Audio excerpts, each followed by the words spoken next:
Hello, this is Professor Angelia with part 2 of Works of Heart's Feelings at Work class. Last time we left on how males are just wired to be more aggressive. Today we're going to start up on, the workplace. So let's go ahead. The workplace is the most troubling place where sex differences show up. Men seem to communicate more with a tit-for-tat agenda in mind, whereas women tend to communicate to connect to others. This can lead women to feel unheard by men. The phrase, men are from Mars, women are from Venus, became a catchphrase for a while that did help to build a bridge. But the male-dominated culture started using that as an excuse to behave however they wanted. And it's certainly not all men, just some men who wanted to be macho and wanted to use that as an excuse. There is a lot more cultural interplay between nature and nurture than, psychologists first thought. Children learn what they live. So if dad's kind of a macho guy, chances are son is going to grow up to be kind of a macho guy. Over the past few decades, emotional intelligence has been touted as being as important as your intelligence quotient. And that's because we all have to deal with each other. And unless you're going to live on a mountain like a hermit somewhere, and even then someone's going to start developing your foothills and maybe up your hill. But, we need to be able to get along with each other. There are 4 main components of emotional competency. Number 1, perception. How you see emotions. Some people see all emotions as a bad thing. I can't show emotion. They want to be like Mr. Spock, but that's not necessarily a good thing all the time. That means you're tamping it down and not dealing with it, and then that's going to turn into festering garbage and blow out of you someday. And then other people are too in touch with their emotions. They spill out everywhere, all over everybody else, and we're like, keep that in a little better container. There's got to be a medium ground there. Not too unemotional, not too emotional. There's got to be a balance. And then using how you use your emotions. Again, there are some people who will use their emotions to pull people's heartstrings and get what they want, or, cry and just, use your emotions to make other people uncomfortable. And that's not okay, Understanding how you understand your emotions, because some people don't. Some people are just reactive, impulsive, off the cuff. They don't understand their emotions. And, that it helps if you would go to therapy and have someone help you work through these emotions to understand why you feel the way you feel. Because there's a reason why you feel the way you feel. Then the next one is managing. How you manage your emotions. We shouldn't be, wild animals running strictly on impulse and blurting our emotions onto everyone and everything in the world. We should be able to have emotions and manage those emotions in a society. We were once proud of being civilized. That has kind of gone out of vogue. I kind of wish it would come back. But it used to be you wanted to be a civilized, decent person. And so you would want to manage your emotions. The research in emotions has shown that workplaces that operate in emotionally intelligent ways is more competitive than their old-fashioned male-dominated culture competitors. So see, if you're using some common sense and some emotional intelligence, it's better for your workplace. You do better than if this guy's in charge and everything is his way and it's a, male dominated thing where females are not as heard and listened to and encouraged to be a healthy part of the company. Studies show that women are more emotionally intelligent than men. Well, women, we've known that for thousands of years, haven't we? They are better at creating harmony in the workplace. And now that's if you have emotionally healthy women. Because I've been in workplaces where they have had some really, really emotionally unhealthy women who all they do is backbite each other, gossip, fight. And, I left because I don't want to deal with all that drama all the time. It's like, why? Why? You're in the same workplace. You're doing the same things. Who cares, where this person gets their clothes or how they do their hair or, anything about that? Who cares? Who cares? None of your business. Grow up. However, women are also more competent in emotional aggression. We just usually show it a little differently. We're a little more passive aggressive, but we like to put the barb in there. When we're being aggressive. But men are more outright aggressive. Women compete not in physical aggression ways, but in emotionally aggressive ways. Women learn to read and write with many more emotional nuances than men. And that's why in the early days it wasn't acceptable for women to write, but women had a lot to write and say about, and that's why a lot of women used male nom de plume back in the day. And people were so excited and gung-ho about their books, and then they realized a woman wrote it. So, that's why there was more emotional nuances, in the book. But yeah, women know how to hurt each other, with just a few words. And to me, that's the nastiest thing, to do to somebody. Some men do have high emotional intelligence. So clearly, nurture does play a part. So, moms, nurture those boys. It's all about nurturing empathy starting in an early age. And that is something important because if you want to raise a sociopath or narcissist or a narcissistic sociopath, the fast way to do that is to not teach them about empathy, that other people have feelings, that other creatures have feelings, and that, let them ask questions. Why is this happening, in the movie or whatever? Don't tell them, shut up, I'm watching a movie. Explain to them, teach them empathy, why other people feel the way they feel, so that they can empathize with other people. That is something that is not big in society right now, and it needs to come back. It is also not right to assume that all women are emotionally intelligent, because as I said, they're not. They're not. There are women who are bullies. There are women who are just plain mean. There are women who, just are plain old haters. There's no nicer way to say that, so I'll just put that in that.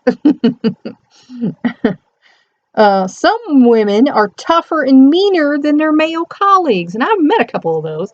They think they have to be that way, to compete, and really, they don't have to be, or maybe in that environment they kind of do to get some respect, but behind their back they're not being respected because everybody's calling them a name that I'm sure you can think of, that is not a nice name. And when it boils down to it, if they are in a male-dominated field or workplace, chances are that even if they are, as aggressive and mean as the men, when it comes time for the VP promotion, the man's probably going to get it anyway.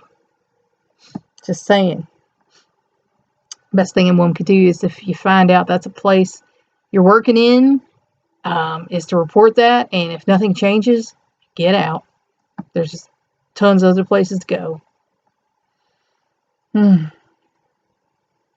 If children are allowed to experience their emotions and are guided into positive resolutions.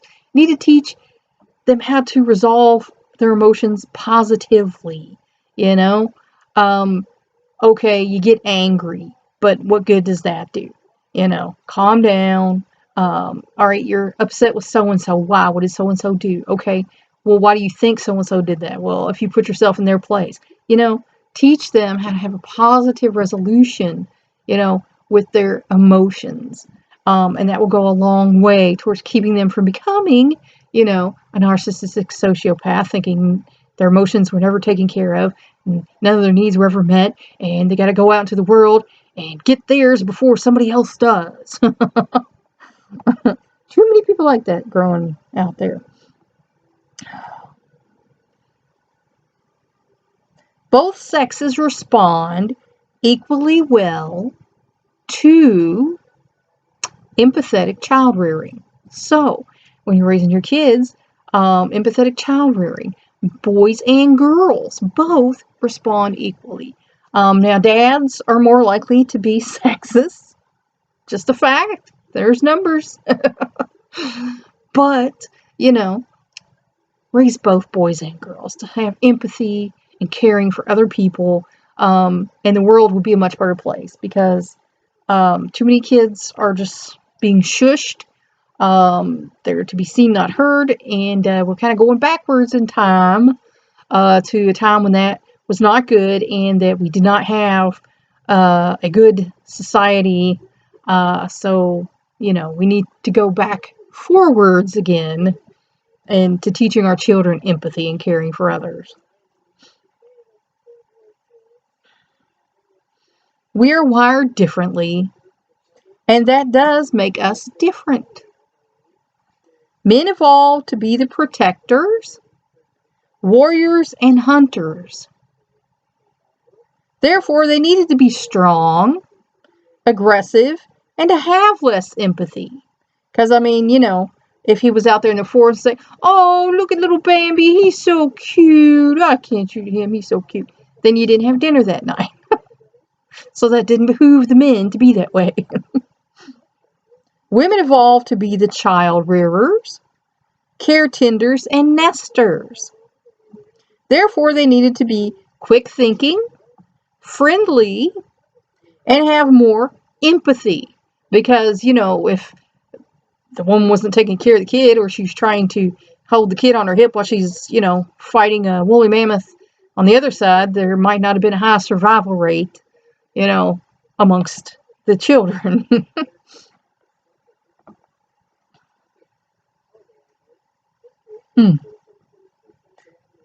We should examine the reciprocal relationship when we think of the differences of the sexes. Men have their strengths, women have their strengths. And men have their weaknesses, and women have their weaknesses. It's how we survived. It's how we got to be from the cave people to here, and became the dominant species on the planet. We were yin and yang, created, balanced in our societies. So the men had a role, the women had a role. The roles overlapped and interplayed. When women started trying to grow a little more, and have their own lives, if they weren't having children or after the children grew, some men felt kind of threatened by that. And the facts are that a lot of women are smarter than men, not in general, but, the statistics say that more women go to college than men, so they have that drive. Men felt kind of threatened, like women were going to take their place, which is kind of silly. We're not trying to dominate males. They're bigger and taller and stronger, in most cases. Now, there are women who could keep up with them in the physical realm, but not a lot of us. But we have ways of thinking of things. If you know me, I'm part Native American, and the Cherokee believe that the women, are the smart ones. So the women make the decisions. The women are head of the tribal council, because They have insight and intuition that men don't have. So I like their way of thinking. So, workplace problems between men and women have more to do with the way we solve problems than the problems themselves. A proverb says that to a hammer, everything is a nail to pound. While crying and shouting at work may look a little crazy to some people, that's why so many studies have been done on workplace relationships. However, until recently, scientists were more concerned with the way emotions were expressed differently between the sexes. Maybe to try and figure those women out.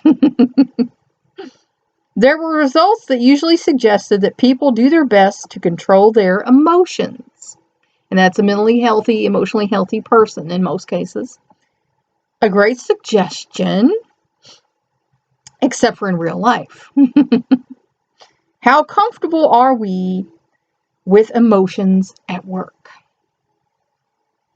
Advertising agencies use emotional tugs all of the time. It even spills over into the workplace. Human and financial resources are spent every day to obtain what we want. Not necessarily what we need, what we want.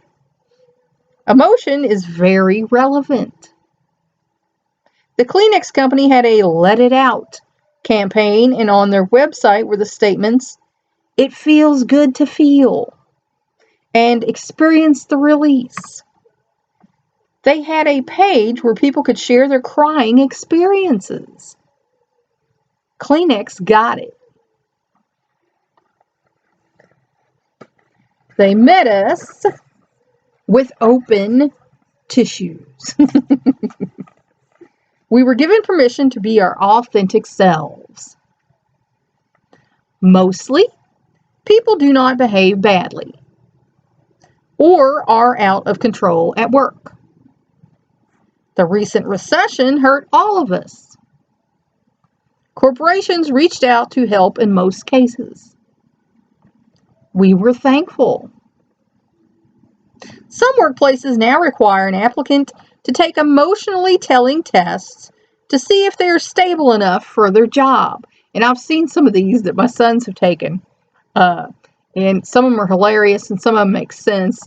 But some of these companies, I don't know who they're hiring to come up with these test questions, but you're just like, really? Okay. Males and females are required to take these tests. The goal is to pinpoint emotional problems that may spill over into the applicant's work. The questions measure things from happiness to hopelessness. There are questions about what they did after an emotional issue. Did they have problems at their other jobs or not? They ask how they feel about coworkers who did this or that. They ask which feelings you've experienced while at work. They asked if you've cried. They want to know, if so, what was the situation in which this happened? They want to know how you felt in that moment. They want to know how that feeling made you feel.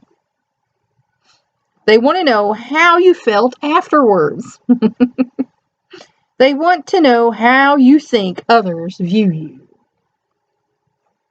The most important findings in these tests are actually the uniformity of people's answers. Because remember, in psychology, child psychology, and if you take psychology in your first class, that's one of the things that teachers, no such thing as normal. It's all law of averages. You have the average people, you have people who fall to this side, and people who fall to this side of average.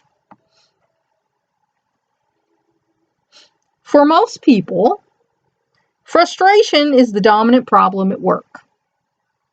3 out of 4 Americans say they have felt frustrated at work. Women report feeling anger more than men. Men felt that anger was an effective management tool. Let me give you a little hint. It's not.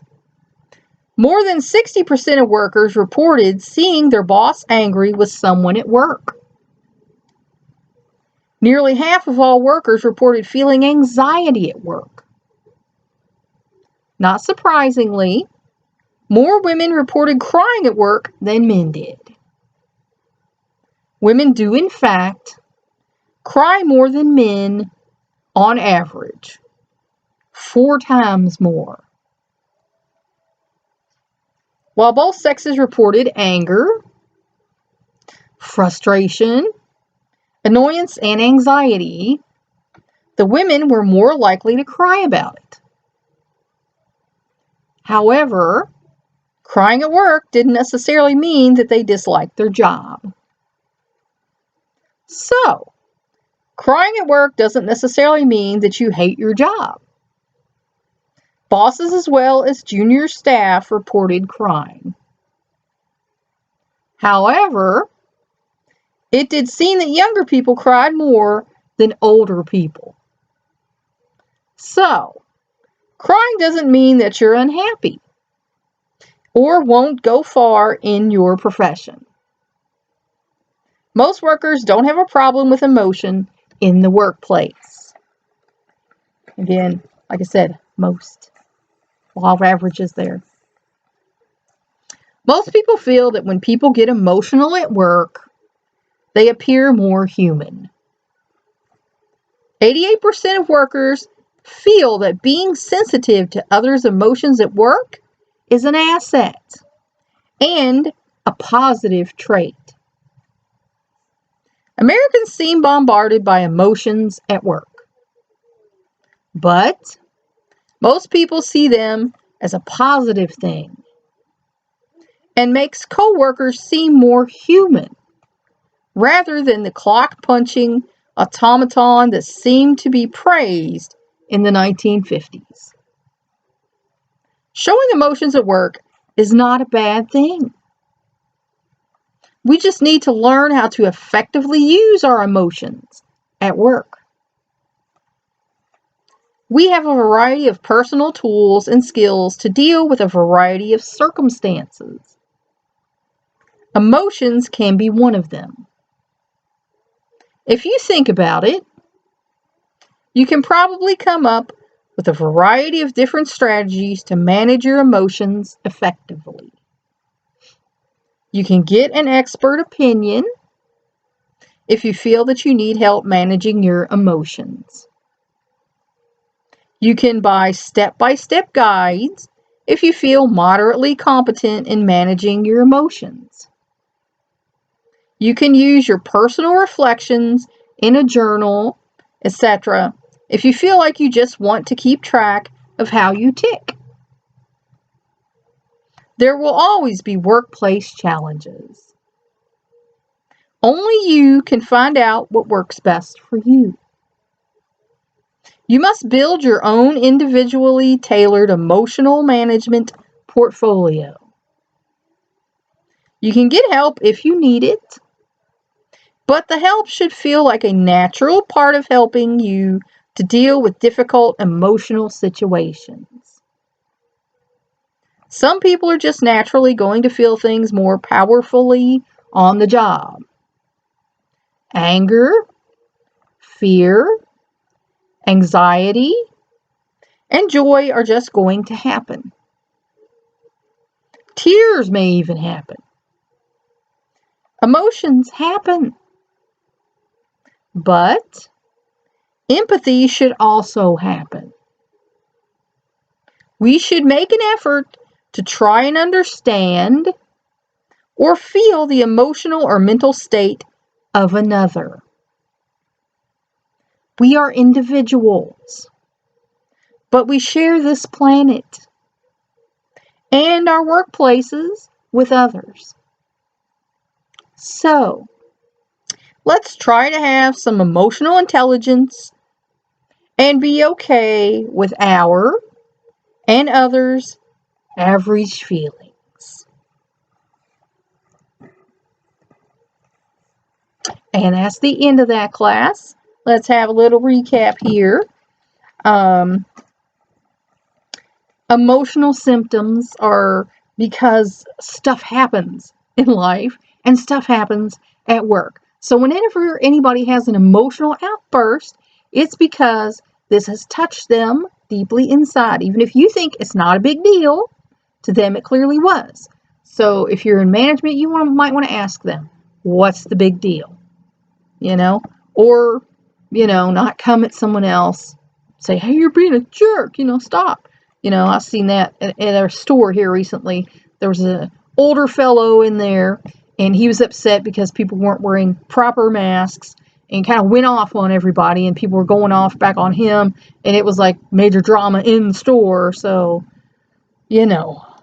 just he might have lost someone to COVID, and the other people didn't know that. So again, why shoot back into that? Why feed the fire? Don't feed the fire. That's easy. And we all fantasize of, where we should be in the company, and the facts are that that's your boss's fault. I've had that happen where I was the only one experienced at a job, but another person was hired for this job. And I went to human resources. Why did this person get this job? This guy over here had more seniority. I'm the only person that had actual experience, but yet this person got the job. Oh, but they happen to be the niece of the boss who was hiring. See where I'm going with this. So just realize stuff happens. And you might not always be where you think you should be in a company. And if you take it to human resources and nothing happens, and again, there are a lot of places to work in the world. A lot of our work life involves anxiety. If you feel like your anxiety is out of control, certainly go and get some help for that. I took, anti-anxiety drugs after my mother passed away because we had gotten to be best friends, and, it was just really hard for me to deal without her being there to talk to and everything every day. So they do help. We might, be afraid of losing our job and our life falling apart. Even if you can't get a job in your field, you can certainly take another job and keep looking for a job in your field. I've met people, working at restaurants who are actually, people with PhDs in education and things, but they lost their job, got downsized or whatever, but now they have to work at a restaurant. So, but they get back to where they need to be. So, just have some faith that things are going to work out for you. Again, if you're having problems at home, you're more likely to have outbursts at work. So you might want to get that straightened out and not take that into your work or take your work home. Because a lot of people are bad at that. Taking their work home with them and then taking that out on the people in their home, and then they end up without that home anymore. Facts are, you might get fired, you might get downsized, reassigned.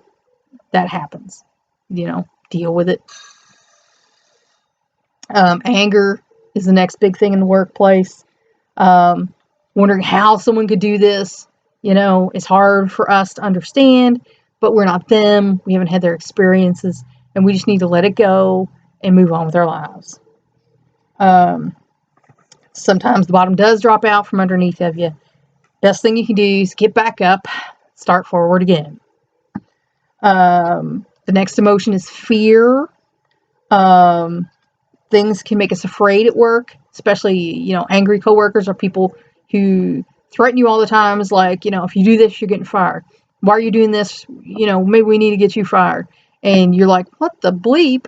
I'm just sitting here trying to do my job, and you're just having these reactions to every little thing that, I have no control over. So fear can be a thing in the workplace too. If you're an entrepreneur, your life's much easier in workplace relations because you're the guy in charge and the buck stops with you. But you're going to be a harder boss than any boss you've ever had. I can tell you that. We all have emotions, fact of life. You can reshape your world using reason. You can overcome emotions with reason. That's why we have these nice brains that God gave us, and we're not crawling around on all fours still. Um, Big companies are not going to be up close and personal with you. They're a big company. The head guy is way, above your head. There's 1,000 people between you guys. Just, that's a fact of life. You have to express your emotions, but you can do it in healthy ways. Otherwise, they're going to build up, like I said, and fester, turn into garbage, and explode everywhere one day. Like I said, humans have big brains with nice cognitive brain function. Use it.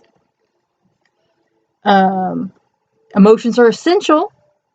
Again, sociopaths, people who don't have emotions and things like that, there's bad outcomes there. So emotions are not a bad thing. They're hardwired into your physiology, so it's just going to happen. The first sign you have danger, distress, your brain produces stress hormones, which makes the fight or flight response. Again, it registers, someone threatening you at work as someone threatening you, out on the street. It doesn't differentiate. You have the same gut feelings. We are complicated beings with complicated feelings. Biology and social norms are at odds in the human because we've developed this big civilization where being civilized is an important part of it. Now, unfortunately, I heard a sociologist say humanity is de-evolving, and from what I see, I'm saying, oops, he might be right. But, you need to teach your children empathy. You need to teach them how to be decent, civilized people so that everybody's not at each other's throats and it's not a constant competition between everybody, or you're not always in fight or flight mode. Women and men are different, facts of life, but we're different for reasons. We were wired to be different because, like I said, the man had to go out and hunt and kill and fight and kill invaders, keep his people safe. The woman had to be able to run with the children, hide with the children. She had to be able to think fast. Both sides of our brain work together. We have 3 times connections in our corpus callosum as men have, so that we could help our, offspring survive and, make things to make our lives better and to, know which berries are good and which are not so good for you. So that's why we develop differently. But in today's society, that's not as big a need, but those emotions and hormones are still there. So you got to learn to rein that in a little bit, and stop being a battle of the sexes when it could be a cooperation of the sexes. There's no difference in the speed people react between men and women. Men are modal. They shift from logical to emotional, so they have a easier time, getting away from emotional back to logical. Whereas women, like I said, we're connected, so those connections keep us in that moment a lot longer. Males are going to be more aggressive. Again, physiology. Women are going to be more apt to want to work things out and make things make sense for everybody involved. Again, physiology. Women are more emotionally intelligent than men. Again, physiology. Men can be taught emotional intelligence. They just have to be willing to learn. We are wired differently, but both sexes of children learn empathy at the same rate and to the same degree. So that's the best thing you can do for your child, is to teach them empathy growing up, so you don't end up with a narcissistic sociopath. Workplace problems have more to do with the way people solve problems than the actual problem themselves. Reactions to others' actions. Again, if you have to take some of those emotional tests, just answer honestly, because if they're really picky about certain things, you might not want to work there anyway. I've seen some of them, I was like, well, that's not your business. I don't want to answer them questions. People have seen their boss angry. If that bothers you and you have an angry boss and you report it and nothing happens, again, you don't have to work there. There's other places to work. If your workplace is making you cry, that's not necessarily bad. Examine why is it, and what can you do about it. Again, we're emotional creatures. We have emotions, and emotions are going to come out at work, because work is where you're trying to survive. It's the hunter-gatherer mindset. This is where you go to get your money to buy your food and clothes and stuff. So it is an emotional connection for you. And you have to remember, everyone else feels the same way. So, you got to be a little understanding. And you also have to understand yourself a little bit, so that you're not spilling it out on everybody else. I like to say, we have our 3-foot square space. And your deal should be maintained in your 3-foot square space. It shouldn't be out here on your other people. Shouldn't be out here on your neighbors. Should be out here on your coworkers. It should be in your 3-foot space. It's not always easy, but it's a good thing to do. And if you are having problems dealing with your emotions, certainly talk to a counselor, get some help. Because it's only going to help you. It's only going to better all your relationships. And again, we're all individuals. We all have to live here and work here together. So have some emotional intelligence, have some empathy, and take into consideration other people's feelings. And I hope you enjoyed this class. Hope you found it educational and informational. And that's all for now. Until next time.